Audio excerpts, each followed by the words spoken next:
The pale beige envelope sat silently on the kitchen counter for 3 days. No stamp, no return address, just a slanted line of handwriting. To Mrs. Allison Carter. I saw it on Monday morning, but it wasn't until Thursday morning that I found the courage to open it. That day I was preparing for our 15th wedding anniversary celebration with my husband. Ethan, a hospitalist who had stepped straight out of the American dream, charming, accomplished, admired by the hospital board and adored by friends. But over the past year he had slowly become a stranger. Distant, always blaming work, always forgetting the little things he used to remember. I tore open the envelope while still holding my morning coffee. A wave of expensive perfume drifted out and hit me hard. It was sweet, silky, and absolutely not mine. The letter was handwritten on thick ivory paper, every stroke delicate and intentional. Mrs. Allison, you don't know me, but I've known your husband, Ethan Carter, intimately for the past 10 months. I froze. The mug slipped from my hand, shattering against the imported tile floor. But I didn't bother to bend down. My eyes stayed locked on that first line. No fluff, no hesitation. The woman, the one who wrote the letter, was named Claire, a medical event coordinator who said she met Ethan at a conference in Denver last July. On the very first night, he removed his wedding ring and introduced himself as single. I read those 3 pages over 3 times. With each pass, my hands trembled harder, but my eyes remained glued to every word. Claire described hotel evenings, hiking trips in Arizona, and even a secret getaway to Napa Valley. The same time Ethan told me he was covering an emergency shift at the hospital, she wrote that Ethan promised to leave me right after our 15-year anniversary. She believed him, but eventually she realized he hadn't just deceived me. He'd been lying to her, too. He told me you were cold, obsessed with your publishing career, and that your marriage was just for appearances. But I saw your Instagram. I saw the way you looked at him in your photos, and I knew you didn't deserve this. That line felt like a blade. Not because I believed Claire blindly, but because everything she wrote, every gesture, every quirk, every minor detail was terrifyingly accurate. Only someone who had shared a bed with Ethan nightly would know those things. Claire wasn't making it up. She knew about the small mole beneath his collarbone. She knew Ethan always wore his watch on his left wrist to avoid a pressure mark on his right. She knew he was allergic to lavender-based cologne, something I discovered after one night he came home with a rash near his neck. I folded the letter. Neatly. Gently. As though any sudden motion might shatter me entirely. I sat down at the kitchen table, in the house I had designed myself. Every detail from the curtains to the cabinets. A house tucked in the suburbs of Atlanta, the one everyone referred to as the picture-perfect couple's home. I once believed that. I once believed Ethan loved me the way he held my hand at my 40th birthday party, where he promised we'd grow old together. And now I was holding a letter from his mistress? Not a prank call, not a careless message. A confession, deliberate, direct, and undeniable. And what chilled me to my core wasn't that he had cheated, it was the way he had planned to leave me, like a strategic move in a long-prepared game. I sat alone in my home office, afternoon light casting long shadows across the dark hardwood floor. Claire's letter remained untouched beside the half-finished manuscript I hadn't opened in over 3 months. I brushed my fingers across the edge of the paper, as if it were the last thread tying me to reality. 15 years of marriage. 15 years of stepping back, yielding, believing that quiet sacrifice was the foundation of a happy home. When I met Ethan, I was teaching creative writing at a community college in Columbus. My essays had appeared in a few small literary journals, and I was working on the first chapter of my debut novel. Then, Ethan entered my life, with a confident smile and those eyes that made people want to believe. He told me I had a rare soul, that he'd never met anyone who made him feel seen the way I did. I believed him.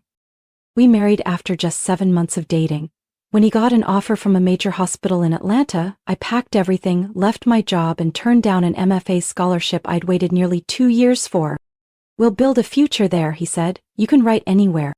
I tried, but between the moves, the hospital galas where I had to look perfect and smile on cue, and the late nights where Ethan asked me to help rehearse his presentations or edit his speeches, my writing shrank, then disappeared.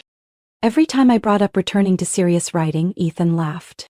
"That's cute, but have you thought about income? Don't forget, you're the one holding this family together. Writing doesn't pay the bills." At first I pushed back. Then I began to doubt myself. Maybe he was right, maybe I was being naive. Maybe my place was here, holding space so he could shine. I started skipping get-togethers with old friends. When my mother said I looked withdrawn during her visit last year, Ethan casually replied, "Your mom always finds a way to ruin good things."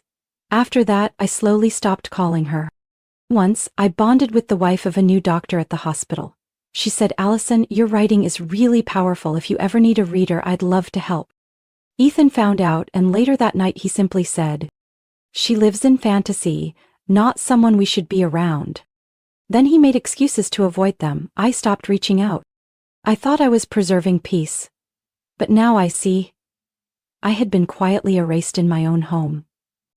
I remember this past February when I found a curled, chestnut-colored hair on Ethan's shirt collar. I wasn't suspicious by nature. When I asked, he stared and laughed. "You're being dramatic, probably someone from the ER. We worked late that night." Then there was the time I saw a message from an unknown number. "Meet me on the 10th floor, tonight." Ethan said it was an inside joke with co-workers. We were betting who could handle the spiciest food at the Thai place. What are you imagining? He walked past me, tying his shoes, chuckling as if I was playing the part of the jealous, unstable wife. I didn't ask again. I didn't want to be the kind of woman who is always suspicious, always interrogating. I had truly believed that if I were good enough, patient enough, Ethan would return to the man he once was. The man who used to stay up all night reading my drafts and leave notes in red ink. This paragraph choked me up. Keep going. But now I knew. That man had either never existed or, if he had, he disappeared a long time ago. I looked around the room, filled with Ethan's diplomas, photos of him with colleagues, certificates from medical conferences. There was nothing of mine, not a single photo, not one framed page of my writing. Just a woman who had spent her youth standing beside someone and slowly fading away. I stood up, took the envelope and letter, and locked them in a drawer. I needed time to think, to figure out what I would do next. But in that brief electrifying moment, like a jolt to the spine, I knew one thing for certain. This time, I wouldn't stay silent. I sat in my car for almost 10 minutes before I could step out. The early June sun in Atlanta was blazing, but I felt cold. On the seat beside me was a printed copy of Claire's letter, carefully placed inside a hard document folder. I wasn't there to ask for advice. I was there to make a plan. The person I needed to see was Julia, my closest friend since college. She was a divorce attorney specializing in marital assets and had helped more than a few women through rough separations. But what made me trust her wasn't just her experience. It was the fact that she had witnessed me walk into this marriage with all the hope of a girl who believed in forever. Julia opened the door after I knocked 3 times, our old habit. Same third-floor apartment overlooking Piedmont Lake. Same Julia. Hair tied high, oversized white shirt, an iced coffee in her hand. "You're here," she said. Her eyes didn't ask questions, they simply understood. I didn't respond. I placed the folder on the table and sat in the armchair near the window. After I finished reading the letter aloud, the first time I'd said it all out loud, I realized my hands had gone completely pale from gripping the pages so tightly. Julia said nothing for a long moment. Then she stood quietly, opened a drawer and pulled out a brown leather notebook, setting it in front of me. "Are you ready?" she asked. I looked up. "Ready for what?" "For the truth, for the moment you stop holding up a marriage Ethan has let go of a long time ago." I didn't cry, not a single tear, but something inside me cracked. Light, like a breath breaking through after being held underwater too long. Julia helped me sketch out every necessary step, backing up all financial documents, confirming joint and separate assets, verifying ownership of the house we were living in. And one more thing, she said, looking straight at me. Have you thought about the anniversary party? The 15th wedding anniversary, scheduled to take place at the Ivy Manor, a restored villa known for hosting upscale weddings and private events. Ethan had chosen the venue himself. He said we deserve a classy celebration. The guest list was around 120 people, friends, hospital colleagues, partners in the healthcare industry, and a few high-profile donors from the foundation I'd managed on his behalf for the past 2 years. I took a deep breath. We're not canceling. Are you sure? Julia tilted her head. I'm not ruining the party. I gave a small smile. I'm just rewriting the script. For the next 3 days, I moved like a different person. By day, I played the dutiful wife. I went dress shopping with Ethan, posed for invitation photos, discussed flower arrangements with the event staff. He had no idea. Still the same confident look. Still the soft-spoken tone he used whenever he told others I was the woman who keeps his world balanced. But at night, I retraced every step. I logged into the old iCloud account Ethan had forgotten we once shared during our first year of marriage. There I found location history, photos from work trips he'd never shown me. One photo of him standing in front of a hotel in Charleston, hand gently placed behind a woman with chestnut hair, exactly as Claire described. The date matched my birthday, the day he'd told me he had an emergency shift. I saved everything, organized each file, printed out every message I could recover from his old backups, even the ones he had deleted. One message from Claire read, "I wish you had chosen honesty that night." I brought all the evidence to Julia on Saturday afternoon. She flipped through the papers, then looked up. "If you want to go public, this is enough." I nodded. I don't want to make a scene, I just want him to hear those words, in front of everyone who believed the image he built. Julia studied me. "You're going to say it out loud?" "No," I said, my voice quiet but firm. "I'm going to read the letter. Word for word." That evening, I stood alone in the dressing room, trying on the ivory dress Ethan had picked out for me, simple, modest, perfect for the role of doctor's wife. I looked at myself in the mirror. But this time, I didn't see the quiet, agreeable woman. I saw someone who was ready to stand not for revenge but to end a 15-year performance. And inside there was only one clear thought. It's time he hears the truth. From me.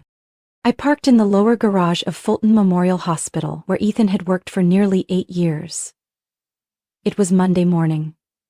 The sun had barely risen, but the summer air was already thick and heavy. I walked quickly to the elevator, my chest tight, but my mind colder than it had ever been. I wasn't there to see Ethan. I came to find Melissa, the admin assistant in internal medicine. Always seemingly overwhelmed, but never too busy to help someone who asked kindly. Ethan used to call her slow but harmless. I wasn't so sure he was right. When I stepped into the small office, Melissa looked up, surprised. "Allison, what a surprise!" I smiled faintly. "I'm working on a speech for the anniversary event. Ethan mentioned the Miami conference last October, the one where he presented. I'd like to pull a few details to include in the introduction." Melissa nodded and turned her computer screen toward me. "The October conference? Let me check the department's schedule." While she scrolled through the list, I pretended to glance at the photos pinned behind her. Group pictures from staff events, birthday celebrations, and one shot of Ethan posing with a group of young doctors. Right in the middle was a woman with chestnut hair and a bright smile. I froze. Melissa clicked. Here it is. He attended a 3-day conference from October 7th to October 9th at the Levington Bay Hotel. I leaned closer. "Do you have a more detailed itinerary? I want to know what he presented and who was listed as part of the research team." She hesitated briefly, then nodded. "I'll print the registration form and the speaker list for you." As she stepped away from her desk, I quietly took out my phone and snapped a photo of the pinned image. The woman standing beside Ethan. It was unmistakably Claire, not just a passing affair. She had stood beside him, smiling for the camera. right where Ethan told me he was focused on scientific research. Melissa returned with a stack of papers in hand. This is everything I could find. I took them, thanked her, and started walking toward the door. Just as I reached it, Melissa called out, "Listen." I turned around. "I don't know exactly what's going on, but if you ever need anything, I think I might be able to help more than you realize." I left the hospital, heart pounding, clutching the papers tightly. Once inside the car, I began flipping through them. Confirmation that Ethan extended his stay for 2 additional nights after the conference. The reason listed: additional research at partner's request. No name, no report, no verification.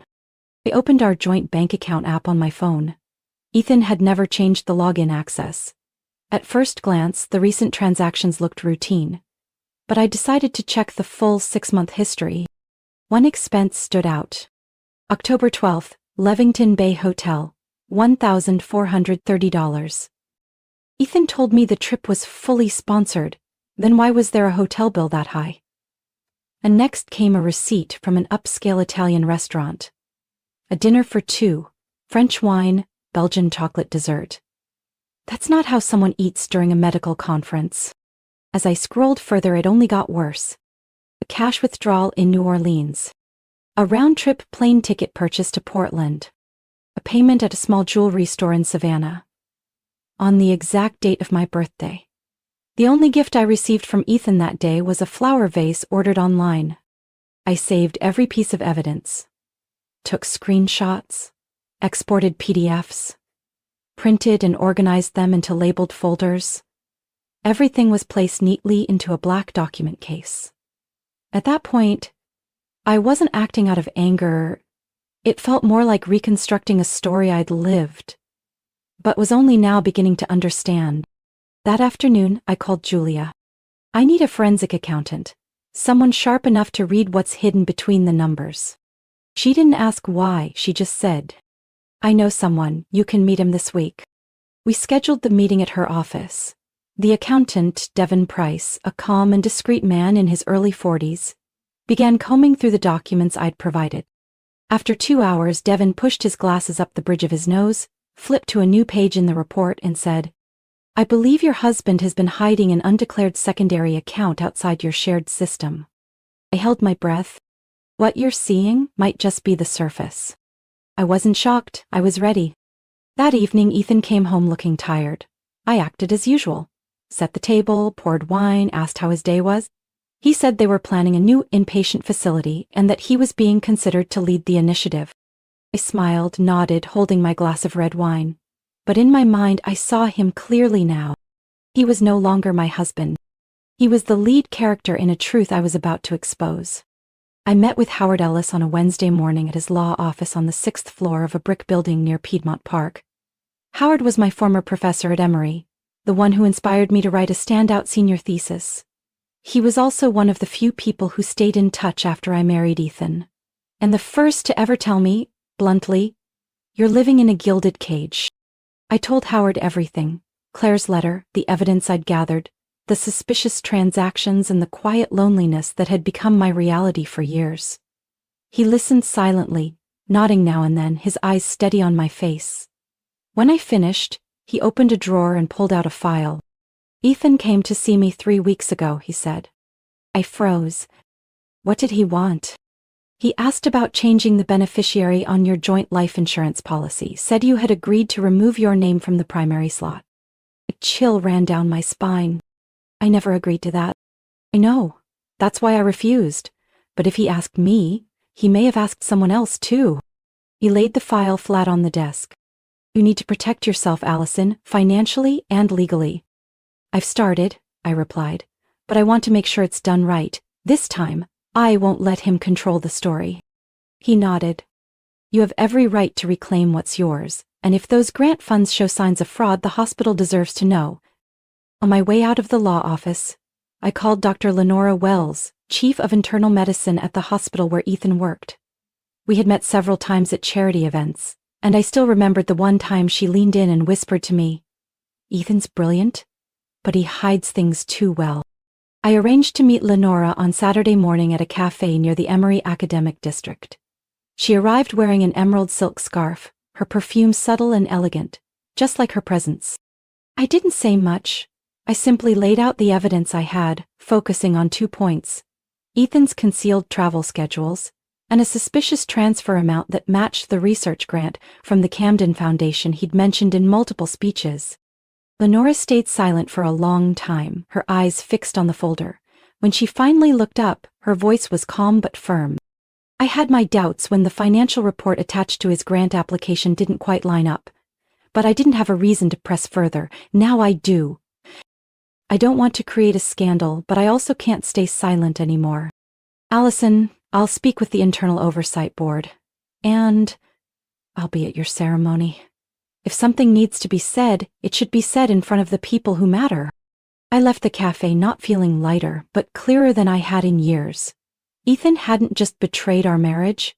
He had built an entire facade to preserve his career, his finances, and his image, while I chipped away pieces of myself in silence. That afternoon, I called my parents. They lived in Asheville, about a 4-hour drive from Atlanta. My father picked up, his voice rough. "Calling a bit early to confirm the event, aren't you?" I swallowed hard. "Not to confirm, Dad. I called because things aren't what you thought."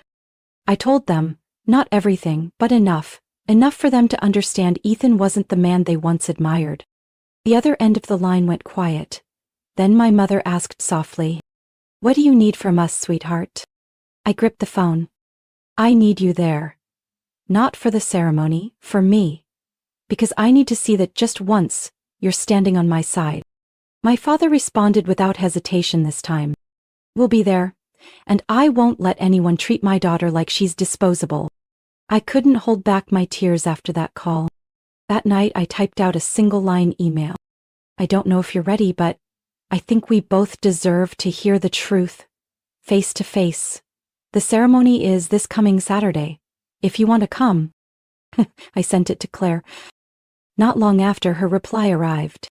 "I'll be there. And I'm not running from anything anymore." That afternoon, the weather was soft, warm light, and a gentle breeze. The kind of day people call perfect for memories. The garden at Arlington Estate, the venue Ethan had chosen for our vow renewal, was decorated extravagantly. White orchids, soft amber candlelight, and an acoustic quartet playing delicate melodies.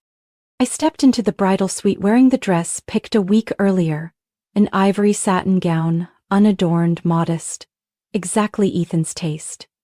My hair was pulled into a low, elegant bun by the stylist, my makeup light and calm. Even I was surprised at my composure. Julia stood beside me, holding my hand gently. "You sure?" I looked into the mirror, nodded. "You know I have to do this." Outside, guests had taken their seats. I could hear laughter, clinking glasses, and Ethan's familiar voice.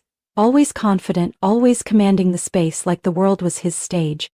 The hospital board was present. I spotted Dr. Lenora Wells through the window, seated beside Mitch Garvey, the director of grants at Camden Foundation. Even Jade Mallory, a major investor in a healthcare project Ethan had bragged about for months, was in attendance. At exactly 4 p.m. music played.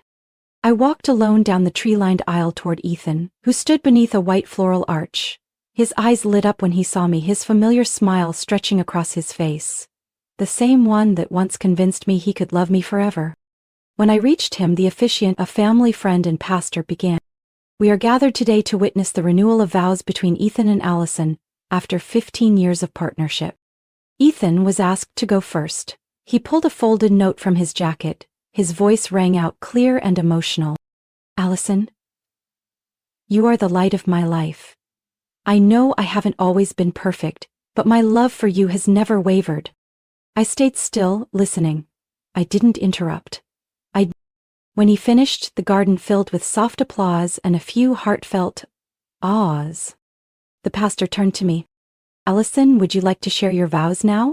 I didn't look at Ethan. I turned toward the audience. From my bouquet, I drew out a small stack of papers, not vows, but a printed copy of Claire's letter. My voice came out steady and clear. I had planned to write new vows for today's ceremony, but then I received a letter. A handwritten one, scented with a perfume that's not mine, and I believe this is what needs to be heard instead. Then I began to read.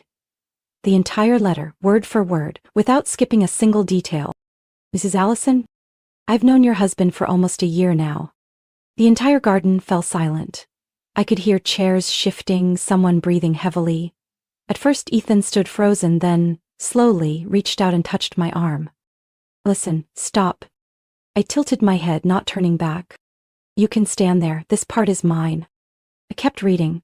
I got to the part where Claire described their secret getaways, the promises he made to leave me after the anniversary, and the things Ethan had said about me to her, cold, controlling, and obsessed with appearances. Some people in the crowd gasped. I saw Julia gripping my mother's hand tightly in the front row. My father was already standing, his face flushed red. As I finished reading the letter, Ethan spoke up, his voice shaking. This isn't the place for this, you're making a scene. I pulled out another sheet of paper from the envelope beside me. This is the bank statement. It includes the charge for 2 nights at Levington Bay Hotel, and the payment at a jewelry store on my birthday, a gift I never received. I turned to the hospital board. These documents have been submitted to the proper authorities, and I trust you'll do what's necessary. Lenora stood, her eyes locked on Ethan. Ethan, did you lie when applying for funding from the Camden Foundation? Ethan stammered. No, that was a misunderstanding. Then you won't mind an audit? Lenora replied firmly. I looked around. Faces that once admired Ethan now filled with disbelief and disappointment. At the far end of the aisle, I caught Claire's eyes. She stood still, didn't flinch, didn't look away. When our gazes met, she gave me a small nod. I turned back, removed my wedding ring, and placed it on the podium. 15 years, I played the role of the ideal wife in a one-sided performance, but as of today, I'm ending it. Then I stepped off the platform and walked away. I didn't look back. Behind me, no one spoke. No one stopped me. And Ethan? The man who once controlled every conversation now stood motionless, surrounded by whispers that couldn't be taken back. 2 days after the ceremony, Ethan received a letter from the board at Fulton Memorial Hospital, notifying him of his suspension, pending internal investigation. I wasn't there, but Julia told me that when the document was handed to him, he didn't say a word. Just sat in his leather chair, hands on his knees, eyes vacant like someone who no longer saw a way out. The investigation began almost immediately. Every expense, grant application, even the medical papers Ethan had presented at conferences were being reviewed from the ground up.